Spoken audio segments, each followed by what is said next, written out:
Ante la inminente construcción de un nuevo aeropuerto para la Ciudad de México, alrededor de 700 hectáreas de terreno que ocupa el actual quedarán disponibles para reutilizarlas. Existen propuestas para convertirlo en una zona habitacional, un parque o una pista de carreras. ¿Qué uso debe darse? ¿Cuáles son las implicaciones? De esto hablaremos hoy en Desde el Campus. Pues ahí está el tema, aquí está María Marván y pues vamos a entrarle, María, porque sí es un tema importante, además por donde está ubicado, ¿no? Me parece un tema fundamental, me parece que una ciudad como la Ciudad de México, tan saturada, que de pronto recobra 710, 740 hectáreas, he leído los dos datos, me parece fundamental que pensemos bien como sociedad qué queremos hacer con ella. Hasta ahora lo que yo he leído son proyectos como muy excluyentes, o un parque, o una zona habitacional, o una zona comercial.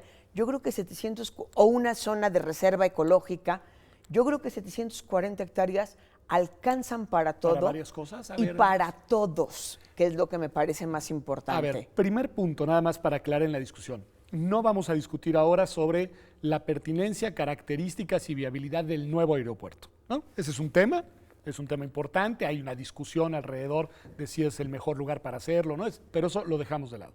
Nos vamos a centrar, o nos estamos centrando en ese espacio físico que va a quedar liberado una vez que el aeropuerto se mude. Exacto, partimos de que en 5 años esta ciudad recobra 740 hectáreas y que tenemos que decidir, y digo tenemos porque es toda la sociedad, qué hacer con ellas. Primera pregunta, no sé si lo sepas, yo no lo sé, fíjate, lo aclaro, es ¿a quién le pertenecen?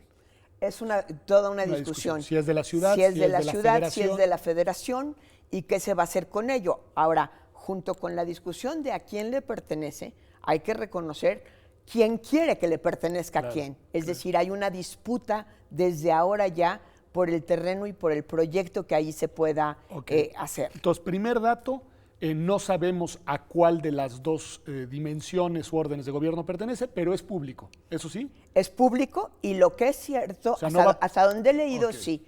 Y lo que es cierto es que me gustaría a mí plantearlo de otra manera. Nos pertenece a los ciudadanos. Es decir, el proyecto que ahí se haga nos va a afectar a todos. En primer lugar, a todos los que ahorita viven alrededor del aeropuerto. Creo yo que sería un grave error pensar en, por ejemplo, hagamos un solo parque. 740 hectáreas, para que nos demos una idea, es el doble de Chapultepec en su primera, segunda y tercera sección. Todo eso de parque, si no lo habilitamos con cosas que sean atractivas para los seres humanos de esta ciudad, lo que vamos a tener va a ser un desierto de árboles. Lo que vamos a tener es un nido de delincuencia.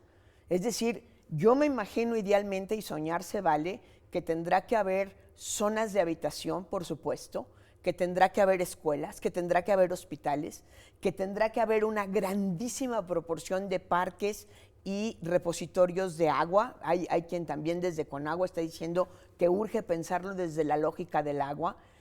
Lo que creo que es muy importante es que si no tenemos un proyecto incluyente, podemos tener un foco de desastre ecológico y sociológico en la ciudad. Y creo que eso tenemos que estar muy conscientes. A ver, me gustan todos los puntos. El primero no lo dijiste así, pero de alguna manera, perdón, lo que describes es una suerte de mini ciudad ideal.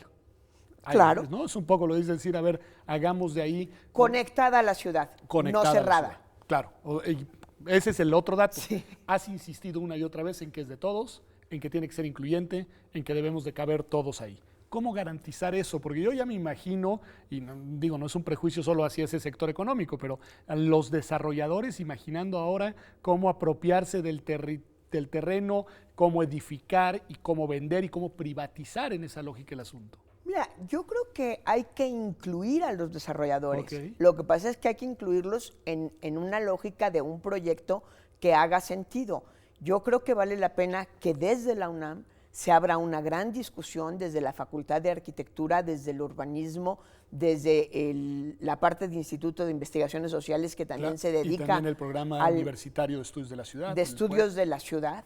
Creo que tenemos que participar todos justamente porque los grandes errores de los urbanistas los cargan las sociedades por el resto de la vida. Y te pongo 2 ejemplos. Brasilia es el fracaso más grande de una ciudad inventada. Dijeron, hagamos un uso de terreno exclusivo para burócratas, y lo que tienen son puros burócratas. Sí. Y nadie que no trabaja en el gobierno federal de Brasil va ahí, y los burócratas huyen el viernes en el momento en el que pueden, y eso es un desierto en fin de semana. Tiene 40 años la ciudad y es un verdadero desastre. Otro ejemplo de una mala decisión urbana, cómo permanece, y es el famoso metro de Los Ángeles, que nunca se desarrolló porque con la licitación entraron las automotrices a la licitación y la redacción de la licitación decía que tenían la posibilidad de construir el metro, no la obligación de hacerlo. Y decidieron no hacerlo. Claro, porque vendían automóviles. Hasta hoy día, después de 70 años, no, 80, 90 años, no hay metro. Es impresionante porque cómo una decisión de política pública puede tener tantas consecuencias y determinar las dinámicas sociales. Y además, decía yo, y me gustaría escuchar tu opinión de eso, María, que es la ubicación geográfica dentro del mapa de la ciudad de este terreno es particularmente relevante. Y lo creo porque te permite un polo de desarrollo en un área que gira hoy alrededor de lo que es un aeropuerto que va a dejar de existir. De entrada tienes buenas comunicaciones por el hecho de tener un aeropuerto. Es la entrada de Puebla. Está cerquitita del centro, no lo imaginamos, pero está, sí, no está muy cerca del Zócalo, está pegadito a otro de los grandes desastres de desarrollo de política urbana de este país, que es la ubicación de la Cámara de Diputados. Ese fue un proyecto fallido, se trataba de rehacer ese barrio, y en realidad la Cámara de Diputados es un búnker cerrado al que los diputados llegan, ahí dentro comen, ni siquiera se han desarrollado restaurancitos, es realmente un proyecto fallido. Creo que hay que pensar en la Cámara de Diputados, hay que pensar en el Zócalo, desde luego en la gente que está alrededor, e insisto, pensar en los desarrolladores, nada más que con un plan y un proyecto que realmente les obligue, sí, a ganar dinero, pero no a aborazarse. No podemos tener ni una selva de edificios como es Santa Fe, ni una villa rotoplas como son las unidades de Infonavit. Creo que podemos pensar en algo armónico, en donde desde el principio estemos pensando en la seguridad de los ciudadanos que allí van a vivir, de los habitantes, de quienes vamos a ir a pasear allí. Cabe un museo, podemos hacer ahí un museo de la aeronáutica, ya tenemos todo para repensar, regresar a la terminal original, en fin.